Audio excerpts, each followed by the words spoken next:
अति भीषण बात्या रूप नहीं पारे बात्या मंथा। हाँ आज्ञा मुझे के आप देखते वेदर के यूट्यूब चैनल आपण को आम चैनल को स्वागत। जदि कहबा ताले आज हूँ अक्टोबर 25 अवपात रही गभीर अवपात आज मध्यरात्रि सुधा नहीं सारी एवं आसंता काली सकाळ को एक साइक्लोन स्टॉर्म बा घूर्णिझड़ रूप में परिणत हो जार नाम रहिबो मंथा एवं यह अधिक शक्तिशाली हो पारे। यार मुख्य कारण जदि कहबा ताहले तापशक्ति केंद्रीय बंगोपसागर पश्चिम केंद्रीय बंगोपसागर भरपूर मात्रा रही गोटे बात्या को द्रुत गति शक्तिशाली करने जहाँ लगुच 26 तारीख जदि बात्या सृष्टि होची आहरी 2 दिन अर्थात 28 तारीख लैंडफॉल कर संभावना अच्छे 48 घंटा मध्य गोटे बात्या सृष्टि है परवर्ती 12 घंटा मध्य उपर स्टेज को जापे अर्थात घनीभूत हो पाए अधिक मात्रा लगुच एक सीवियर साइक्लोन स्टॉर्म परवर्ती पर्यायर भेरी सीवियर साइक्लोन स्टॉर्म रूप नहीं पारे जार पवन बेग रही 120 किलोमीटर अधिक रही पारे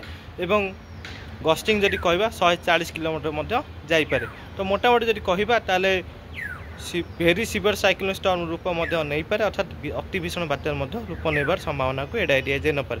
ये हूँ प्राथमिक आकलन। देखा जदि किसी परिवर्तन घटे निश्चित भाव में अपडेट देवी। देखते चैनल को सब्सक्राइब कर लाइक शेयर करेंगे। रही नमस्कार।